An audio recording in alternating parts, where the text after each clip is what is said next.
Doctor شاداب احسانی صاحب ہمارے ساتھ موجود ہیں۔ آپ کی پاکستان اور عالمی ادب پہ گہری نظر ہے، کئی ایک عالمی کانفرنسز بھی اٹینڈ کر چکے ہیں، لاتعداد مقالات کے خالق ہیں، اور آپ کے زیر نگرانی تقریباً 34 لوگ پی ایچ ڈی مکمل کر چکے ہیں، جبکہ ایم فل بھی خاصی تعداد شامل ہے۔ آپ کا پورا تعارف یہ ہے کہ ذوالقرنین احمد شاداب احسانی ڈاکٹر، کراچی یونیورسٹی سے تعلق رہا ہے، وہاں پروفیسر رہے، شعبہ اردو کے سربراہ رہے، اور متعدد کتب کے خالق جس میں شعری مجموعے و دیگر کتب شامل ہیں۔ اس میں پاکستانی بیانیہ اس وقت پورے پاکستان میں مرکز نگاہ ہے۔ ہم ڈاکٹر صاحب سے ادبی منظرنامہ بالخصوص پاکستان، ہندوستان اور عالمی افق پہ جو اثرات مرتب ہوئے ہیں ان کے بارے میں گفتگو کرنا چاہیں گے کہ آپ اردو زبان کے ادب کو کس مقام پر دیکھتے ہیں؟ جناب، جب آپ اردو ادب کے حوالے سے بات کریں گے تو بین الاقوامی سطح پر اردو 27ویں زبان ہے، اور کسی زمانے میں یہ چوتھے نمبر پر بھی رہی ہے۔ تو ایسی صورت میں یعنی اردو کا ہونا ہمارے ہاں جو ایک خامی رہی ہے وہ یہ رہی ہے کہ جاپانیوں نے جو ہے جہاں بھی کوئی اہم کتاب چھپتی ہے اس کا ترجمہ کر لیتے ہیں۔ ہمارے ہاں کسی زمانے میں یہ آغاز تو ہوا پنجاب اردو کے حوالے سے، باقاعدہ ایک تحریک کی شکل تھی، لیکن اب یہ سب نہیں رہا، اور ہم نے اس زبان کو جو ہے قومی بنا کر بھی رابطے کی زبان قرار دے دیا ہے۔ قومی زبان وہی زبان ہو سکتی ہے جو کہ مرکزی زبان ہو۔ جتنے بھی قومیں ہیں وہ مرکزی زبان کے سبب سے قوم بنی ہیں۔ اگر جس خطے میں مرکزی زبان نہیں ہوتی وہاں قوم نہیں ہو سکتی، اور مختلف ثقافتیں پیٹ موڑ کر ہی ملتی ہیں۔ لیکن جب مرکزی زبان پیدا ہو جاتی ہے تو مختلف ثقافتیں آپس میں قریب آ جاتی ہیں، اور یہ جو ایک ہے سیدھی سی بات کہ کسی بھی خطے یا ملک میں مختلف ثقافتیں ہوتی ہیں، ہر ثقافت بولی یا زبان رکھتی ہے۔ اب یہ مختلف ثقافتیں جب آپس میں قریب آنا چاہتی ہیں تو قوم بننے کا امکان پیدا ہو جاتا ہے، اور جب یہ قریب آ جاتی تو یعنی یہ روزگار کی زبان ہو جائے تو سمجھ لیں کہ قوم کی تشکیل ہو گئی ہے۔ یہاں یہ مسئلہ آ رہا ہے اردو کے ساتھ کہ اس خطہ بلوچستان میں 1876 میں انگریزوں کے زمانے میں یہ سرکاری زبان قرار دے دیا گیا تھا، اور 1877 میں بلوچستان کی سرکاری زبان عملی سطح پر بھی جو اس کی پیش قدمی جاری رہی، اور جس کی وجہ سے ہم یہ دیکھتے ہیں کہ بلوچستان جو ہے جہاں زیادہ زبانیں بولی جاتی تھیں وہ آپس میں ایک شیر و شکر ہونے کے قابل صرف اور صرف اردو زبان کی وجہ سے ہوا۔ یہاں ایک ضمنی سوال ہوتا ہے کہ کیا ریاست خیرپور میں جو کہ سندھ کا وسطی علاقہ ہے، جی اس کی زبان بھی اردو رہی ہے؟ جی بالکل رہی ہے۔ تو اصل میں جب ہم خیرپور کی بات کریں گے تو دیکھیے خیرپور کا جو عہد ہے اس میں جو ہمارے رسائی ادب کے لوگ ہیں ان کا بڑا دخل رہا ہے، کیونکہ وہاں محرم کے زمانے میں بھی لکھنؤ سے جو ہے ذاکر آتے تھے اور یہاں مجالس پڑھا کرتے تھے، تو اسی اثرات میں جو انیس اور دبیر کا جو ہے اس میں بڑا ایک کردار رہا ہے۔ تو یعنی جس عقیدے کی بات کریں تو اس کے اندر نشست و برخاست کے ساتھ ساتھ جو مجالس میں سکھائی جاتی ہیں اس کے ساتھ ساتھ اردو بولنے کا عمل بھی ان مجالس میں، اور یہی وجہ ہے کہ آج ہم دیکھتے ہیں کہ خیرپور سے زیادہ کوئی خطہ سندھ کا مہذب نہیں ہے۔ یہ بتائیں کہ یہ اردو قومی زبان تو ہے، لیکن اس کو سرکاری سطح پر نافذ کرنے میں کیا کیا رکاوٹ ہے؟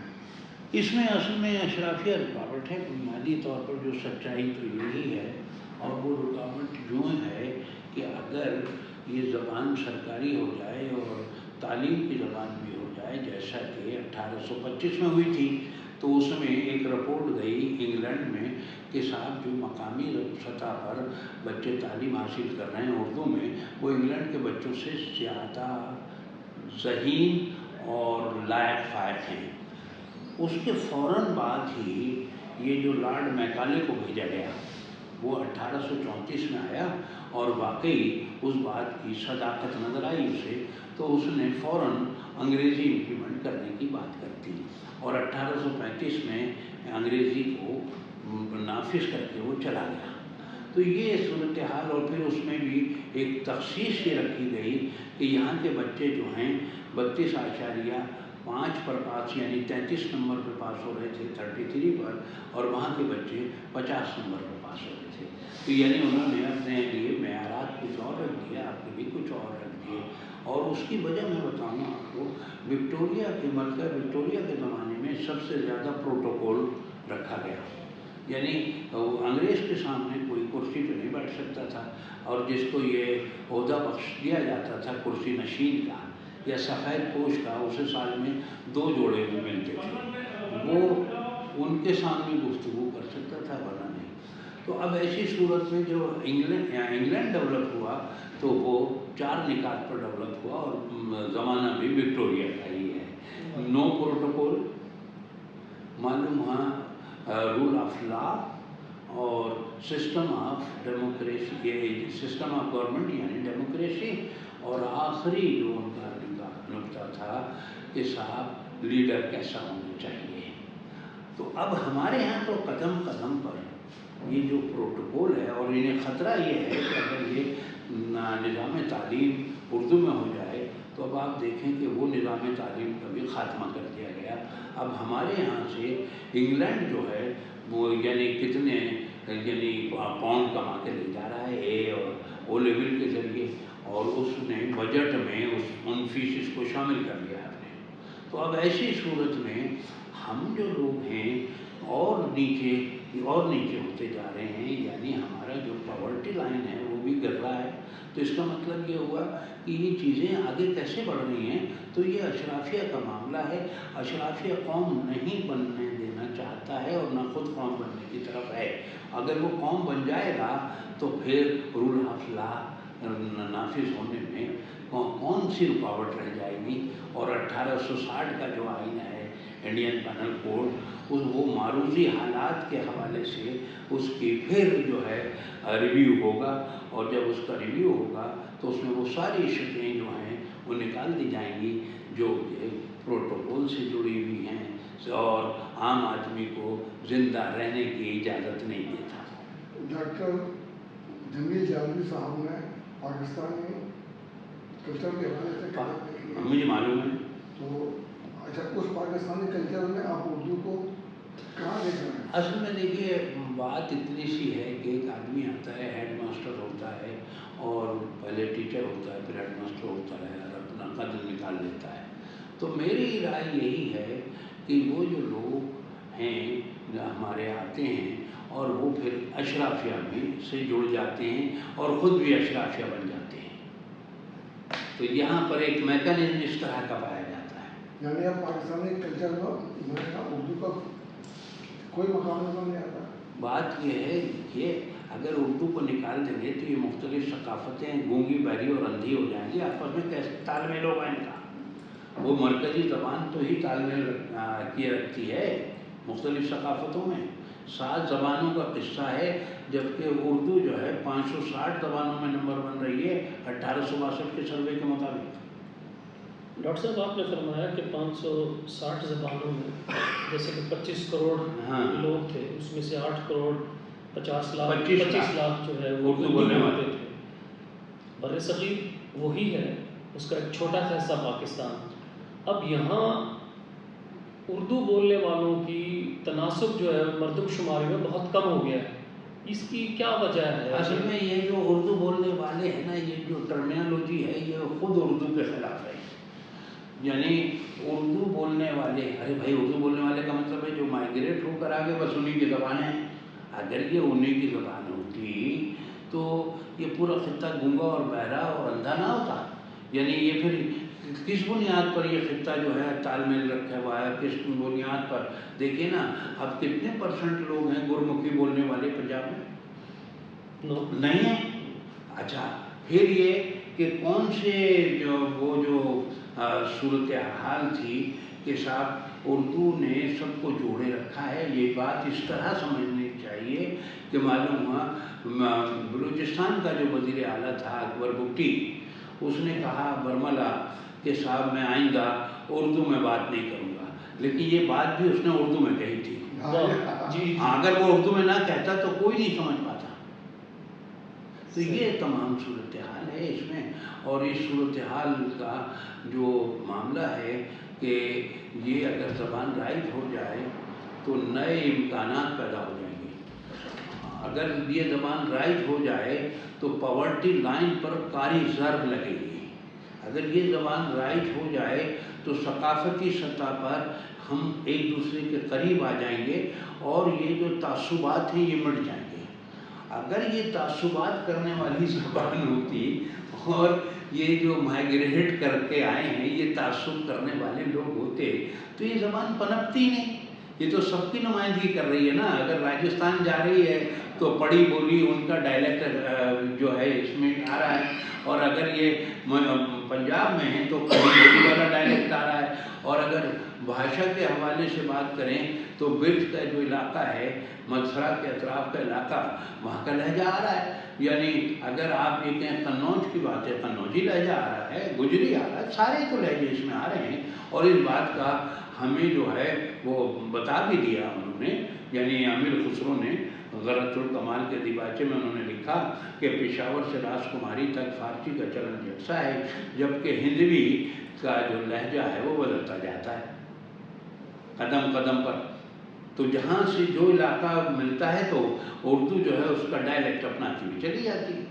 यही मरकज़ी ज़बान का होता है। अब क्या आप मुझे बता दीजिए कि अंग्रेज़ी का जो डायलेक्ट है वो यानी सारे जो इंग्लैंड बोलने वाला है वो हर जगह का डायलेक्ट यकसा है? नो, समझे, वो जिसका जैसा कल्चर है वहाँ से वैसे ही डायलेक्ट अपनाया हुआ है। बड़े सलीम भाई, आम तासुर है कि उर्दू सिर्फ मुसलमानों की ज़बान है, इस हवाले से आप क्या कहेंगे? देखिए साहब, ये पूरे बड़े सग़ीर की ज़बान थी। इसमें जो प्रार्थना भी हो रही थी, इसमें पूजा भी हो रही थी, सब उर्दू में हो रही थी। और उसकी वजह ये थी कि जैसे यानी ये जो आपकी वाल्मीकि की रामायण थी, तो वाल्मीकि जो था वो दरअसल बंगाली था, उसका डायलेक्ट उसमें आ रहा था। ये तुलसीदास जो है मशरक़ी पंजाब का मामला आ गया, आगे बात समझ आए तो।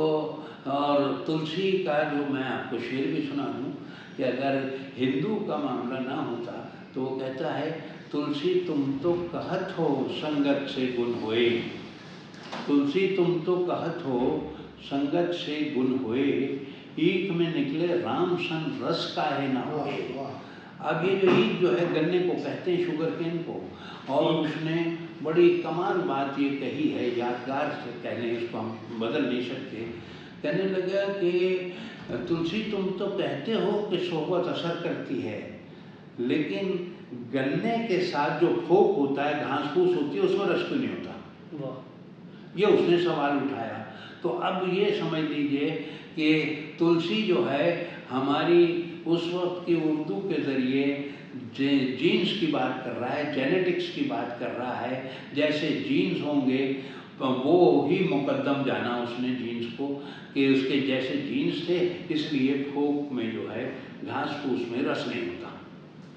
तो ये मैंने तो एक मुकद्दस हवाले से बता दिया आपको कि अगर हिंदू नहीं होते तो पूरी भक्ति तहरीक जो है वो सब उर्दू वाली है, समझ गया। और फिर एक और बात मैं बता दूं आपको, अगर ये उर्दू कैसे बनती है, जब ये फारसी से गज़ल आई हिंदुस्तान, गज़ल दरअसल तजबीब से निकली है, और तजबीब से जब निकल कर कहा गया तो यह गज़ला दो गज़ला सह गज़ला था। यानी एक नज़्म की सूरत थी, औरत से बात करना, चुपके चुपके बात करना, ये इसकी डेफिनेशन बना दी गई थी। लेकिन जब ये यानी हिंदुस्तान में माइग्रेट किया गज़ल ने, پھر ایک بات ذہن میں رکھنی چاہیے کہ جتنے بھی کسی بھی کلچر اصناف ہیں کسی بھی زبان کی، وہ کلچر کی کوکھ سے جنم لیتی ہیں، اور اگر ایسا نہیں ہوتا تو جہاں پر وہ آتے ہیں ہوتی ہے صنف، اس کو اس کلچر سے ہم آہنگ ہونا پڑتا ہے، ٹھیک ہے؟ تو یہ ہم آہنگی کیسی ہوئی یہاں پر؟ کہ جب یہاں آئی غزل تو پتہ چلا کہ یہاں دوہا، سرچی، سریا، مت پت کی روایت تھی جی۔ اب آپ یہ دیکھیں کہ یہاں آنے کے بعد غزل کا ہر شعر جو ہے 2 مصروں کی نظم ہو گیا، اور 2 مصروں کی نظم کیسے ہو گیا؟ جیسے دوہے 2 مصروں کے ہوتے ہیں، ٹھیک ہے؟ اور اس کے ہونے کے بعد ہم یہ دیکھتے ہیں کہ جب یہ غزل جو ہے اس کلچر میں رچ بس گئی، ہندوستانی کلچر میں، تو ہم یہ دیکھتے ہیں کہ سب نے زور لگا لیا، قاسمی صاحب، ترقی پسند تحریک، سب کی نے لگا لیا کہ صاحب ہم جو ہے اب غزل نہیں چھاپیں گے، نظم چھاپیں گے، اور غزل کی بہت مخالفت ہوئی لیکن کامیاب نہ ہو سکے۔ کیوں نہیں ہو سکے؟ کیونکہ غزل نے مقامی کلچر کی کو اوڑھ لیا تھا اپنے اندر، اور اوڑھے ہوئے ہے ابھی بھی۔ یہ بات میں مزید وضاحت کی بات کروں کہ ستیہ پال آنند جو تھے وہ آپ کے غزل کے مخالف تھے اور نظم کے حمایتی تھے۔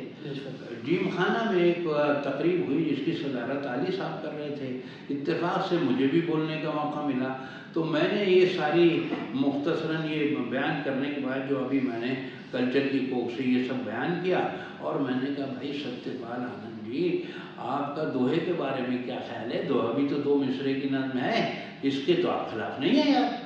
تو وہ خاموشی ہو گئی ساری۔ تو یہ والی جو بات آپ نے فرمائی تو آپ نے دیکھا کہ یہاں پر یعنی غزل کی جو روایت ہے وہ تاحال بہت مضبوط روایت بنی۔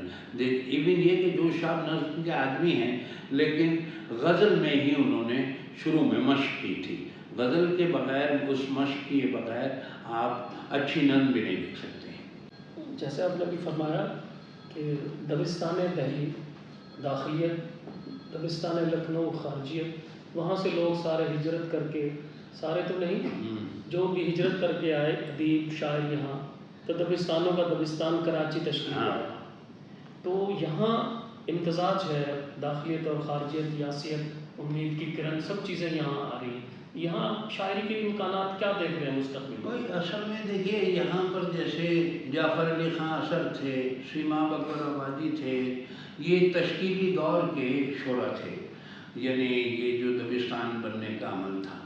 یہاں یہ ہو رہا ہے کہ جب آپ نے تعلیمی نظام کو اڑا کے رکھ دیا ہے تو اب تعلیمی نظام سے جڑا ہوا ہوتا ہے ادب، اور ادب کہیں اور سے نہیں آ رہا ہے، جس خطے کا جیسا نظام ہوگا تعلیمی نظام، اس کی افادیت اور اہمیت ویسی ہی ہوگی۔ یعنی میں آپ سے اگر کہوں کہ صاحب یہ جو ریولوشنز جتنے بھی آئے ہیں فرانس سے لے کر، اور یہ سارے 1917 رشیا، 1789 یعنی 1789 فرانس، آپ کا چائنا، یہ سارے چائنا کی جو کمیونسٹ پارٹی ہے اس کو 100 برس سے زیادہ ہو چکے ہیں۔ تو اب یہ سارے جتنے بھی ہم انقلابات کی بات کریں تو اس کے پیچھے ان کا فکشن کھڑا ہوا ہے۔ اصل میں کارل مارکس نہیں ہے، اولگا کے کنارے جو لکھی گئی ہیں تحریریں اور وہ معاشرے کی ترجمان تھیں، تو اس نے لینن نے جو ہے رشین نیریٹو دے دیا اس کو، تو آپ نے دیکھا کہ کیسے کیا ہو گیا۔ تو اب ایسی صورتحال میں ہمارا جو کراچی ہے، کراچی کے اندر جو ہے صورتحال یہ ہے کہ اب ہمارے پاس نہ تو قمر جلالی تشکیلی دور کے شاعر رہے، نہ اب جو ہے شاعری کم، کیونکہ شاعری جب ہی ہوگی کہ آپ مبتلا ہوں گے۔ شاعر مبتلا ہوتا ہے، ہر کوئی شاعر نہیں ہو سکتا۔ اب مبتلا اگر ہے کوئی اور اس کے پاس جو ہے فن شاعری کے معیارات نہیں ہیں تو موضوع کو نظم کر رہا ہے، آرٹ نہیں ہے اس کے پاس۔ یہ دونوں چیزیں مل کر زبان اور فن اور کلچر جو بھی اس کا تخیل ہے وہ جڑ کر جب شاعری کی طرف آتے ہیں، اور شاعری جو ہے مبتلا لوگوں کا کام ہے۔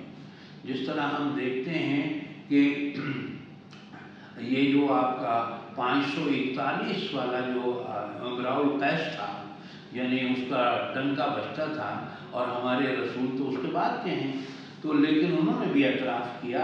लेकिन जब हम ये देखते हैं कि अबुल कासिम फिरदौसी ने 60,000 अशार का जो है वो कह दिया है शाहनामा फिरदौसी, तो उसने एक आग लगा दी पूरे उस यानी सेंट्रल एशिया का जो खित्ता है जिसे हम फारस कहते हैं, वहाँ लगा दिया।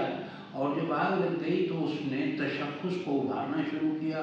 फिर यानी हमने देखा कि रौतकी वगैरह और ये सारे जो लोग थे, फिर सादी, हाफिज़, ये सारे मिलकर निज़ामी अरूज़ी समरकंदी, तो आज तक हम ये देख रहे हैं कि वहाँ उन खित्तों के लोग जो हैं दूसरे खित्तों पर हुक्मरान हुए, और अपना जो तशख़्ख़ुस है आज भी उस खित्ते में दीगर खित्तों से ज़्यादा नुमायाँ नज़र आता है, और उसकी वजह सारी की सारी लिटरेचर है। एक आखिरी मुख्तसर सा सवाल कि असर मौजूद में मुशायरों का किरदार, जबकि इस वक्त मुशायरों में सिर्फ शायर होते हैं, सामे कोई का दुक्का होता है। यही मेरा सवाल था। मतलब कहाँ से आएंगे सामे, जब आप मियारात के साथ तालीम के हवाले से हमने देखा कि अली जवाद ज़ैदी ने तारीख़ मुशायरा किताब लिख दी, और एक ये जिना जो कॉलेज हुआ करता था, जो जिना यूनिवर्सिटी है, तो उससे भी एक मकाला मुशायरों पर हुआ है। तो अब ऐसी सूरत में साहिबान ज़ौक़ जब ज़बान राइज हो जाती है और कल्चर उसमें आ रहा होता है, तो नेचुरली फितरतन ये जो है लोगों का ज़ौक़ जो है उसमें इजाफा होता है। यहाँ तो ऐसा हो रहा है कि अब जो बच्चे पढ़ रहे हैं, तालीम की तरफ जा रहे हैं, तो उनके पास तो ज़बान भी वो समझने के लायक नहीं है। यानी अच्छा, फिर हमारा जो शायर है उसे चाहिए था कि सिग्निफायर और सिग्निफाइड का जो किस्सा है वो असर से जुड़ा हुआ होता है, और इसी वजह से असहाबे कहफ जो थे 300 बरस बाद जागे और सिक्के लेकर पहुंच गए। तो उन्होंने कहा कि भैया क्या कर रहे हो, ये क्या खोटे सिक्के चलेंगे, असर से जुड़े। हाँ। तो अब मालूम हुआ यहाँ जो मसला आ रहा है, एक तो हमारे यहाँ असर से जुड़ने का अमल वैसा नहीं है, और दूसरे जो असर से जुड़ रहे हैं वो वाया आफ्ताब में पानी लाना, मियाँ आप खोरा ले आओ, यार बदना है तो मैं वज़ू कर लूँ, बदने में पानी ले आओ, है। अब ये कहकर देख लीजिए, किसी कोई नहीं समझेगा। और जब आप कहेंगे गिलास में मियाँ पानी लाए नहीं, तो कहने के हजूर वहाँ भी आया। तो ये सिग्निफाइड जो है, अब आप आफ्ताबा आप खोरे का जो है वो सिग्निफाइड चेंज हो चुका है, वो गिलास हो चुका है। तो असली जो टूल्स होते हैं अगर उनको आप इख्तियार करते हुए आगे नहीं बढ़ेंगे, कहने लगे भाई जीशान साहिल की शायरी बहुत उम्दा है, उसने अपनी नस्ल नज़्म में असली टूल असर से जुड़ना शुरू हो गया। अच्छा, फिर हमारे यहाँ एक और ख़राबी ये पैदा हुई जो सेंट्रल लैंग्वेज हैं उनमें नहीं हुई। मालूम हुआ हम ये कहते हैं यार ये आपने जो है ना ये जो थर्मामीटर है मिक़यासुल हरारत कहिए इसको, है। तो अब ये असर से जुड़ा हुआ मामला नहीं है। हमें ये चाहिए कि अंग्रेज़ी किस तरह आगे बढ़ी है, क्या अंग्रेज़ी जो है यानी किस तरह आगे बढ़ी है, क्या अंग्रेज़ी में जो केमिस्ट्री की पीरियडिक टेबल है क्या वो लैटिन नहीं है, वो अंग्रेज़ी है क्या? जुडिशरी की जो टर्मिनोलॉजी है क्या मतलब है कहने का वो लैटिन नहीं है क्या, अंग्रेज़ी है? यानी हम अपनी ज़बान को क्या मेडिकल की टर्मिनोलॉजी लैटिन नहीं है? तो अब ऐसी सूरत हाल में हमारे यहाँ जो मुरव्वज हो गई हैं चीज़ें उनको ही हम इख्तियार करें तो ज़्यादा बेहतर है। ये हमारे अंदर रगे मुसलमानी अगर फड़कती है तो हमें अरबी ओरिएंटेड चीज़ों को इस्तेमाल करना ज़्यादा मुश्किल होता है निस्बतन फ़ारसी चीज़ों के।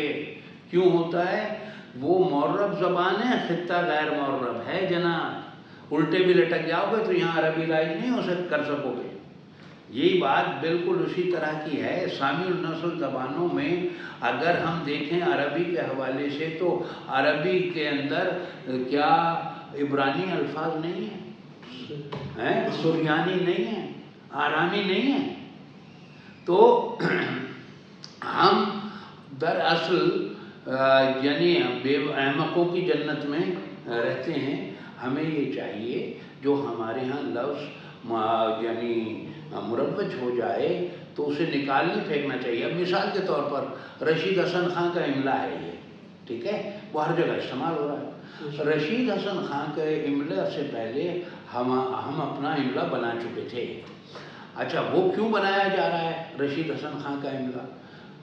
رشید حسن خان کا املا یہ تھا جو غیر آریائی زبانیں ہیں, کنڑا ہے, مراٹھی ہے, اور وہاں جو دیگر زبانیں ہیں سمجھتے جو بولی جاتی ہیں ساؤتھ میں اور ادھر, تو دراصل وہ سیکنڈ لینگویج کو سیکھنے کے لیے, ان سیکھنے والوں کے لیے یہ رشید حسن خان نے پروجیکٹ کے حوالے سے املا بنایا تھا. یہ سمجھ گئے بات؟ جب یہ املا بنایا تو اس کا طرز جو تھا بڑے ویسے کیے جیسے کہ اسپیل کرتے وقت انگریزی میں کیے جاتے ہیں, ٹھیک ہے. میں نے شکیل عادل دادا کے پاس اس وقت رفیق نقش تھا, تو میں نے شکیل بھائی سے کہا, میں نے کہا بھائی شکیل یہ تو بتائیے آپ مجھے کہ میرا بیٹا کہتا ہے کہ پاپا گفت کے معنی مجھے بتا دیجئے, اگلے معنی تو میں خود سمجھ گیا ہوں, آپ نے تو گفتگو کو بھی توڑ دیا یار. بتائیے نا. تو یہ باتیں ہمارے ہاں جو ہے یعنی ایک تو اردو بیچاری کرے کیا کہ پتہ چلا کہ سب کی ہے ہوتے ہوئے بھی کسی کی نہیں ہے. بہت نقطہ ہے نا, سب کی. کیوں کہ اگر سب کی ہوتے ہوئے بھی نہیں ہے تو اس کا مطلب یہ ہوا کہ یہ چیزیں ملحوظ خاطر رکھنی ہوں گی. جبکہ یوسف بخاری دہلوی نے مرقع اقوال و امثال میں یہ بتا دیا ہے کہ بھائی اردو کے اندر پنجابی کا محاورہ کتنا ہے, پشتوں کا محاورہ. ہمیں جب یہ ماہ نو اور یہ اظہار نکلے تھے تو ان کی بنیادی بات ہی یہ تھی. تو ہمیں اس کی کوشش کرنی چاہیے کہ اردو کو جو نوٹیفائی کیا گیا تھا اور کہ صاحب یہ سرکاری زبان ہے, تو اس سرکاری زبان کی طرف ہمیں پلٹنا ہوگا. اور ساتھ ہی ساتھ اس کے علاوہ ہمیں جو ہے ہماری جو 7 زبانیں ہیں ان 7 زبانوں کے اندر جو چیزیں آ رہی ہیں ان کا محاورہ کتنا آ رہا ہے اس پر بھی کام کرنا ہوگا ہمیں سب مل کر. ڈاکٹر آپ کا بہت بہت شکریہ. کہ آپ گفتگو سماعت فرما رہے تھے ڈاکٹر شاداب احسانی سے, جنہوں نے پاکستان اور پاکستان سے باہر عالمی منظرنامے کی بات کی, پاکستانی بیانیے کی بات کی, ادب کے مروجہ اصولوں کی بات کی, اور اردو زبان کے لیے مستقبل کے لائے عمل کی بھی بات کی. ہم آپ کے بہت شکر گزار ہیں کہ آپ نے ہمیں ٹائم دیا. ڈاکٹر شاداب احسانی صاحب سے اور مسٹر مقبول حسین خان, آپ کا بہت بہت شکریہ.